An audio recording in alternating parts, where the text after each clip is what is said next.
Assalamualaikum teman-teman. Waalaikumsalam.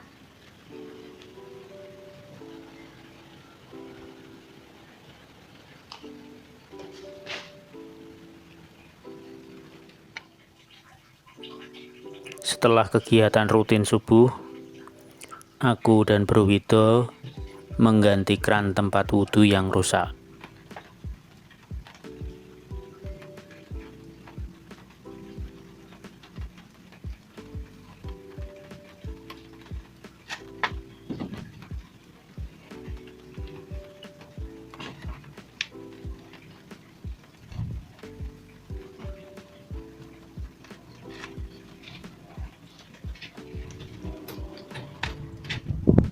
Aku kebagian nutup saluran air dari toren dan Bro Wido bertugas di bawah, di bagian tempat wudhu.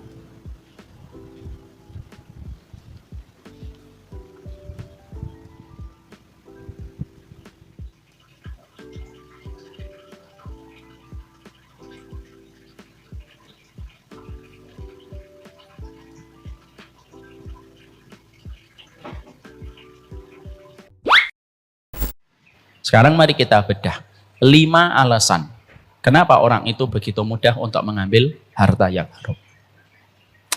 Yang pertama, Allah menyampaikan kepada kita di dalam surat Al-Baqarah 268. Coba dibaca, Mas Dana. Setan menjanjikan atau menakut-nakuti kamu dengan kemiskinan dan menyuruh kamu berbuat keji atau kikir. Sedangkan Allah menjanjikan kamu ampunan dan karunia-Nya. Dan Allah maha luas karunia-Nya, lagi maha mengetahui. Ya. Pertama yang menjadikan seseorang itu begitu mudah mengambil harta yang haram, yaitu adalah ketika kita tidak sadar bahwasanya setan itu senantiasa menggelayuti pikiran kita, memasuki hati kita, memasuki jiwa kita, bahwasanya kita itu ditakut-takuti untuk menjadi miskin, dan kita lupa bahwasanya Allah pemberi rezeki yang terbaik pada kehidupan kita selaku seorang hamba. Sehingga disinilah kita paham betul. Ternyata yang membuat seseorang begitu mudah mengambil harta yang haram karena ada halusinasi di dalam pikirannya. Kalau saya tidak mengambil harta ini, maka sesungguhnya saya nanti akan mendapatkan kemiskinan. Nanti istri saya tidak makan, nanti anak saya tidak makan, tidak sekolah, dan lain sebagainya. Halusinasi, hal-hal semacam inilah yang menjadikan akhirnya seseorang begitu mudah mereka merambah harta yang haram. Mereka menyangka harta yang haram itu akan bisa memberikan kepada mereka kelapangan dan kecukupan. Tidak. Harta yang haram hanya memberikan kepada kita nominal, tetapi harta yang haram tidak akan pernah memberikan kepada kita kelapangan. Saya ulang kembali, Bu. Harta yang haram hanya memberikan kepada kita nominal angkanya, tapi tidak akan pernah memberikan kepada kita kecukupan dan kelapangan. Karena kecukupan dan kelapangan itu tidak akan dibawa oleh harta yang haram. Ustadz, fulan ngambil harta yang haram, dia korupsi. Bukankah rekeningnya menjadi 2,7 triliun atau 271 triliun? Iya, angka nominalnya 271 triliun. Tapi kecukupan dan kelapangan tentunya tidak akan dia diperoleh. Dan sesungguhnya seiring dengan waktu harta yang haram itu pasti merusak kualitas satu persatu di dalam kehidupannya ketika harta itu haram. Karena apa? Harta yang haram itu sifatnya merusak. Harta yang baik itu sifatnya mengawetkan. Makanya ketika seseorang mereka sudah ditakut-takutin oleh setan, maka mereka akan cenderung untuk menjadi pelit, tidak mau menitipkan hartanya di jalan Allah, tidak yakin balasan yang Allah berikan nanti di surga, tidak yakin bagaimana kehidupannya di alam barzah kalau dia menggunakan hartanya, dan itu semuanya tidak lepas dari pengaruhnya setan ketika setan itu senantiasa menakut-nakuti seseorang. Nanti kamu jatuh miskin kalau kamu tidak mengambil harta ini. Dan itulah yang kita khawatirkan. Makanya kita cukup sedih sampai akhirnya ketika ketakutan manusia kepada kemiskinan itu bisa menjadikan seorang ibu mati-matian mendidik anaknya dengan ilmu dunia jauh sebelum dia mendidik anaknya dengan kehidupan akhirat. Karena apa? Sekali lagi takut menjadi miskin. Jadi takut menjadi miskin itu merupakan senjata paling ampuh yang dimiliki setan. Dan Allah menyampaikan ini di dalam surat Al-Baqarah 268. Asy-syaitanu ya'idukumul faqra wa ya'murukum bil fahsya. Setan itu selalu nakut-nakutin kamu jadi miskin. Sehingga ketika ketakutan itu sudah melampaui batas, ketakutan itulah yang menjadikan akhirnya gelap mata, gelap hati untuk mengambil apa saja. Selama dia tidak jatuh di dalam kemiskinan. Nah, inilah perkara pertama yang menjadikan seseorang itu mereka tidak peduli dengan harta yang haram. Sehingga konsep mereka yang tidak mengimani kepada apa yang Allah janjikan ketika mereka tidak yakin dengan Allah, maka itulah yang menjadikan mereka berkata, gak apa-apa nyari yang harta yang haram. Karena yang haram aja susah, apalagi yang halal. Sehingga mereka menggampangkan harta yang haram itu. Tanpa mereka sadari betul harta yang haram. Karena kita khawatir menjadi miskin, maka itu yang merusak kualitas kehidupan. Setan itu tidak pernah memaksa kita. Dan setan tidak pernah menggunakan cara yang kasar. Setan itu selalu menggunakan caranya itu cara yang lembut. Caranya gimana? Ya tadi, menakut-nakuti untuk menjadi miskin setiap waktunya dan setiap saatnya. Pembagian warisan, perempuan dapat setengah, laki-laki dapat satu. Kita sudah khawatir, wah kalau pakai syariat Islam nanti kurang. Kan kalau pakai syariat Islam saya dapat setengah, abang saya dapat satu. Lalu kita merasa yang setengah itu tidak akan mencukupi kita. Kalau kamu berpikir tidak cukup, ya akhirnya tidak cukup. Dan saya katakan kepada ibu, kenapa laki-laki dapat 1 dan perempuan dapat setengah? Saya sudah pernah nyampaikan di sini. Karena sesungguhnya laki-laki itu walaupun dapat 1, maka itu beriringan dan beririsan dengan banyak kewajiban-kewajiban yang harus dia tunaikan kepada keluarganya. Memang laki-laki misalnya dengan ilustrasi dapat 1 miliar, betul, dia dapat 1 miliar. Tapi kan istrinya mendapatkan hak dari apa yang didapatkan sama suaminya kan? Bang, iya. Dapat 1 miliar bang.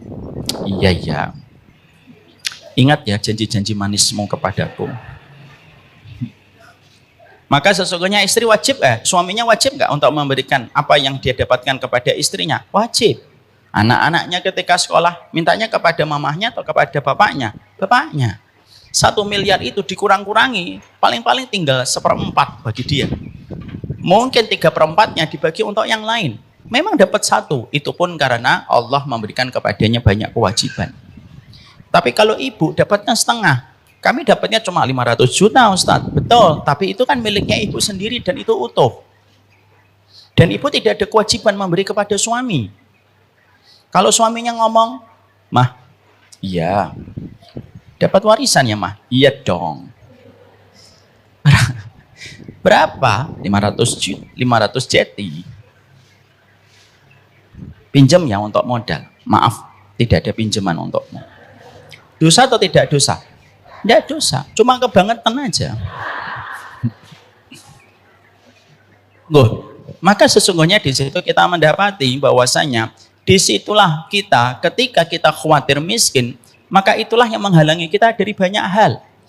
Khawatir miskin tidak mau haji, khawatir miskin tidak mau umroh, khawatir miskin tidak mau berbagi, khawatir miskin ngambil yang haram. Karena apa? Takut miskin itu ternyata senjata paling sakralnya setan.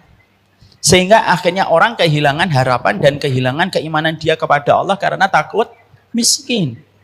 Maka kaya, terkadang orang itu semakin kaya, terkadang justru semakin pelit. Kadang-kadang ibu punya uang cuma 500.000, bisa ngasih orang itu 200.000 atau 150.000. Tapi kalau ibu sedang memiliki misalkan 100 juta, ngasih orang 1 juta itu rasanya berat sekali. Betul atau tidak? Nggak usah ngomong betul, saya tahu itu pasti betul. Karena terkadang semakin Allah memberikan kepada kita harta, kalau tidak diimbangi dan disikapi dengan ilmu, maka bayangan menjadi miskin itu selalu ada. Dan kita akhirnya apa? Hidupnya hanya khawatir bahwasanya yang genap menjadi ganjil. Sudah 1 M, nanti kalau saya kasih 50 juta, nggak jadi 1 M. Jadinya 950 juta, nggak enak di rekening 950 juta. Maka akhirnya Allah mengabadikan bahwasanya asyaitonu ya'ikutukumul faqra. Setan itu menakut-nakuti kamu jadi miskin, akhirnya ngambil yang haram. Rumah ini harganya berapa? Rumah ini harganya 500 juta. Tabunganmu berapa? Tabungan saya 100 juta. Setan datang, ayo minjem riba. Kalau kamu rumah ini tidak akan pernah kebeli.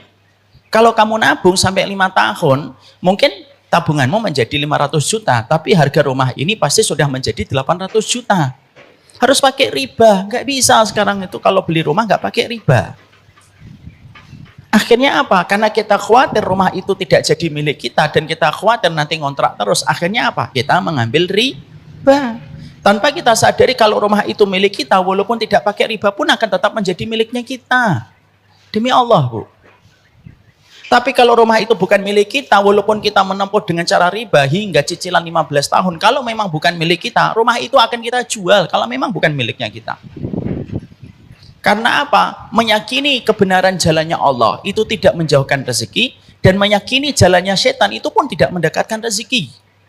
Tapi kenapa kau orang rela untuk mengambil yang haram? Rela mengambil yang haram, dia takut menjadi miskin. Lalu lupa bahwasanya Allah memberikan kepadanya rezeki dan Allah menjamin rezeki kepada setiap orang yang senantiasa berikhtiar. Dan ini merupakan harga dari konsep keyakinan. Ini harga dari satu konsep keyakinan.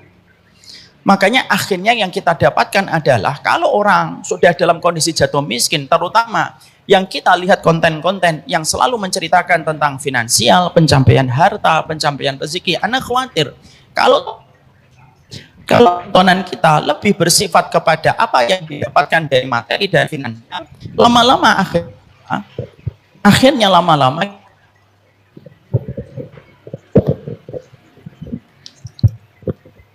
Akhirnya lama-lama kita terpengaruh, dan ketika kita khawatir menjadi miskin, itulah yang menjadikan kita akhirnya mengambil harta yang haram. Kekayaan dan kemiskinan itu tidak boleh mempengaruhi kita, Bu. Dan ini juga kepada Ustadz. Ingatkan Ustadz, jangan terpengaruh oleh kekayaan dan kemiskinan di dalam kita memberikan ilmu dan memberikan kajian. Sama pula kalau kita memperlakukan anak kita tidak boleh dipengaruhi oleh kekayaan dan kemiskinan. Kalau anak kita kaya, kita cintai dengan segenap hati. Karena sekali dia transfer, itu cukup untuk kita 2 tahun.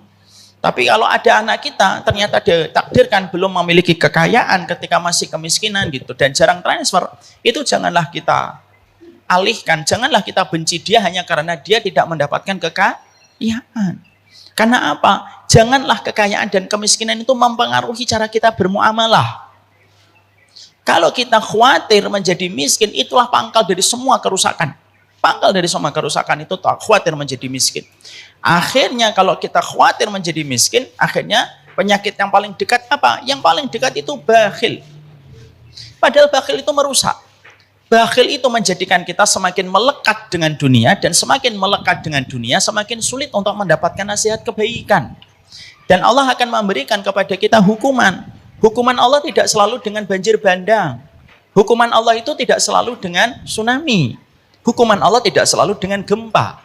Kadang-kadang hukuman dari Allah itu apa? Kamu diberikan harta yang banyak, tapi harta yang banyak itu semakin menjadikan kamu gandrung dengan dunia, bermaksiat kepada Allah menjadi semakin sering, tetapi kamu tidak memberikan kontribusi untuk memberikan manfaat kepada orang di sekitar kamu. Dan itu pun termasuk hukuman dari Allah.